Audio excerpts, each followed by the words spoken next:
Hey guys, HDvee here and welcome back to another video going over Pokemon Let's Go Pikachu and Pokemon Let's Go Eevee, the brand new Switch games coming out next month in November. I'm excited, I'm sure you are as well. In today's video, we're going to be going over 5 pieces of a brand new gameplay, which is always great to see. It makes me excited for the games, makes you guys excited for the games, and I know you like the gameplay videos as well. So what gameplay are we going over today? Well, we've got the Poké Park, we've got throwing money into a fountain for some reason. It's basically starter Pokemon interactions. We have Kanto interactions, we have Celadon City, we've got Vermilion City, everything like that. So it's really awesome. I think we've also got the SSN as well. So in total, it's about 1 minute 47, all the clips together. So if you guys are excited for this video, drop a like down below. I really do appreciate it. Really just about the video, the channel, all that good stuff. Subscribe if you're brand new, because I do daily Pokemon content on this channel. And also leave a comment down below in the comment section with your favorite part of this video. I'd really appreciate to hear what you guys have to say. With all that out of the way though, let's get into the video, and I really hope that you guys enjoy. So starting things off, the first clip that we do have today is about Poké Park. If you don't know what Poké Park is, it basically is the thing that allows you to trade Pokemon Go in Pokemon from Pokemon Go into Pokemon Let's Go Pikachu and Pokemon Let's Go Eevee, and then obviously you can catch them in your Switch games. They do start at level 1, I do believe. So if you do send like a Dragonite across, it's going to be level 1. Which is a bit unfortunate, but obviously experience in this game is very easy to obtain. Levels are easy to gain, so it's pretty easy if they're just level 1 anyway. And it's not too weird anyway, because obviously you can get like level 10 Dragonites in Ultra Moon or whatever, so it's not completely out of there. But yeah, I'm not sure about legendaries. I don't know if they start at level 1 because they're legendaries, but obviously we do know you can trade Moltres across, Articuno, Zapdos. I'm pretty sure you'll be able to trade Mewtwo across as well. But anyway, what we have here is obviously one of the mini games that are in the Poké Park. So what this mini game is basically you have to collect, I think it's 20 or 25, I think it's 25 of the same Pokemon. You have to send across 25 Pokemon from Pokemon Go into Pokemon Let's Go Pikachu and Let's Go Eevee, and it allows you to do this mini game. So obviously they're using Execute here, so they've obviously traded 25 Execute across, and basically you have to grab all the Execute and you have to herd them all up, and then you have to get to the kind of like Poké Park transport thing before time runs out, and you basically get extra candy for that Pokemon. So I think you can do this with pretty much every Pokemon. I'm not sure about legendaries, because obviously to get 25 Mewtwo in Pokemon Go is pretty difficult. Obviously we've had Moltres Day, we've had Zapdos Day, Articuno Day. I guess that's why we had those days, to try and put them into the Poké Park to try and get 25. Mewtwo obviously is difficult. I mean, they've got the Psychic event going on right now, so I guess it's possible to get 25. I've only got 8.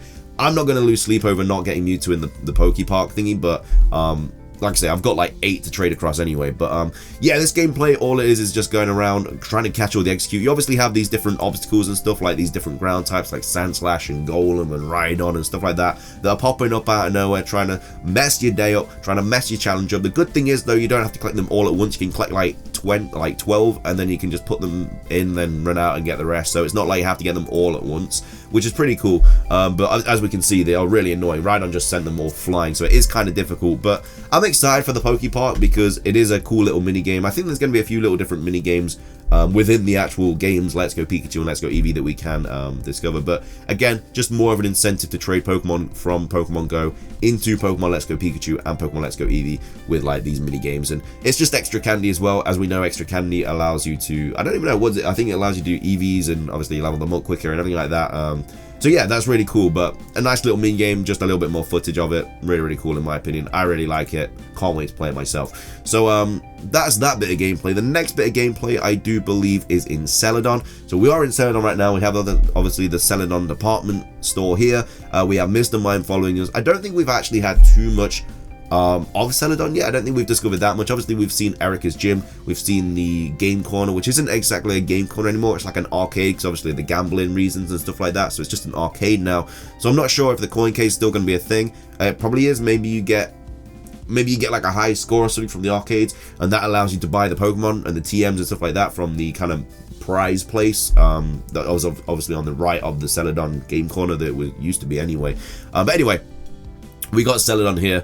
We've got the signpost. So it's obviously in Japanese or whatever. I'm not sure. But yeah, we obviously have Mr. Mime interacting with the department store. So the Pokemon that do follow you actually do interact with the different things in the game. As we all know, they can find certain items. We got that gameplay of the Nidoran male and also the Butterfree finding different items. I'm not sure what these interactions do when they just like run up to here. I'm not sure if you have to have certain Pokemon in certain places for interactions to occur. I'm not too sure all about that, but it's really cool that all the Pokemon really just technically have a mind of their own and they kind of just run off and do their own thing. Obviously, Mr. Mime's clapping his hands about it. He's getting happy about running off to the department store, so that's really cool. But yeah, that's a really cool bit of gameplay.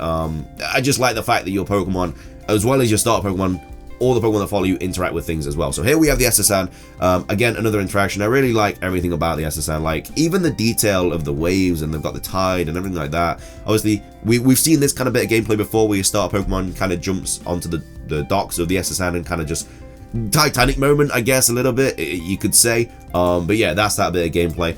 Next up, we have this bit, which is the Vermilion City fan place, where basically you get the bike voucher to get your bicycle in Cerulean. But you got to talk to this guy anyway. He gives you the bike voucher. He basically just talks about his story. I like the fact that he has a Rapidash there, because he talks about his Rapidash, he talks about his Fearow, and then I love the fact he's also got a Pikachu and an Eevee here as well for Let's Go Pikachu and Let's Go Eevee. I think that's a really, really cool little touch, and I'm really happy to see that. But I mean, most people that have played Pokemon have just skipped through this scene. You just talk to him, you get your bike voucher, and then that's kind of it. You never talk to him again. But yeah, that's kind of all this is. He just talks about how he loves Rapidash, how he loves flying on Fearow, and blah blah blah. Maybe he talks about Pikachu and Eevee in this, because obviously he's got a photo there. He basically asks if you want to hear his story or not, and you just say yeah. He gives you a bike voucher, take it to Cerulean City, and then boom, you get a bicycle, and that's how you get the bicycle. Obviously, you need the bicycle for cycling around and stuff like that. Next up, we have this bit of gameplay. I'm not actually sure about what this is. Oh, this is the money bit. Yeah, so you obviously throw the money into the fountain. I don't know if this just raises your starter Pokemon's happiness or whatever. I'm not too sure at all. I feel like it is, because why else would you throw money into a fountain in this game?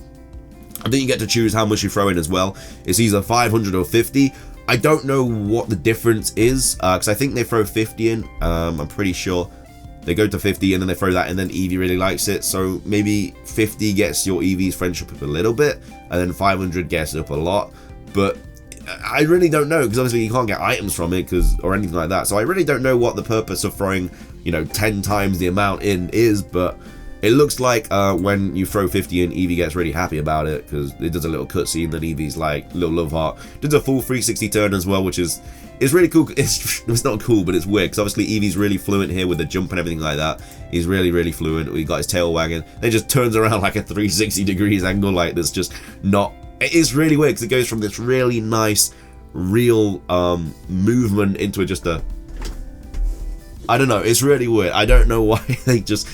I hope that doesn't ruin the game. I hope that doesn't happen a lot, because I've seen that earlier with the rival as well, in Viridian City. When you first get to your rival in Viridian, they basically talk to you, that they run to the left and then they just turn around 90 degrees angle, then run up. It's not fluent at all. So I hope they change that for at least Generation 8, because that is a really annoying thing, to be fair. But yeah, that's just basically that gameplay. I also have some Meltan gameplay as well that I want to show you guys, so I shall be back in a second. Okay guys, and I am back with the Meltan gameplay. Meltan being the brand new mythical Pokemon. Everyone's talking about it. We want to know what its new form is. We want to know what its purpose is. All we know is that it is a steel type mythical Pokemon, and it apparently has an evolution or a new form or something like that. And it'll obviously be the first ever mythical Pokemon that does evolve, if it is an evolved form, or it might just be a form like Meloetta gets a new form, or Hoopa gets a new form, or Keldeo gets a new form, or Shaming gets a new form, anything like that. But anyway, we obviously have Meltan here. Very slow Pokemon. It kind of like it goes behind you a little bit and then like dashes up again, and then when obviously you start running, then is just catching up with you. Really cool. But I like Meltan. Meltan's really, really awesome, and I cannot wait to get one in Pokemon Let's Go Pikachu and Pokemon Let's Go Eevee. I like the way how to get it as well. As we all know, the way to get Meltan, you have to send a Pokemon from from Pokemon Go into Let's Go Pikachu and Eevee, or the other way around, and then you basically get that secret like box, and then you use that in Pokemon Go, and then that makes Meltan spawn a lot more frequently. It's basically like a lure, but just for Meltan, and then that's how you catch Meltan in Pokemon Go. You get a lot of Meltan though in Pokemon Go, because a lot spawn, so I think you're gonna need like 50 Meltan or something like that to make it evolve, or to get its other form or something like that. But I'm very, very interested to see what the whole Meltan discovery is. Obviously we're getting like the Professor episodes and stuff like that, we're getting that like every fortnight, so hopefully we'll get another one in the next couple of weeks. But I like the fact that we're finding more and more information about it every single time. But this is just the Meltan gameplay. It's not long at all. It's like, what, 10-15 seconds. But I just want to show you that as well, because I haven't showed you that yet. But yeah, Meltan, really awesome. I'm looking forward to seeing him in the game. But that is everything for this video, guys. If you did enjoy, please do remember to drop a like down below. I really do appreciate it. Really does help out the video, the channel, all that good stuff. Subscribe if you're brand new, because like I said, I do daily Pokemon content, and I also do Pokemon live streams on this channel as well. That is everything from me though, guys, so thank you so much for watching. Hope you all have an amazing rest of your day. Enjoy your weekend, and until next time, guys, peace.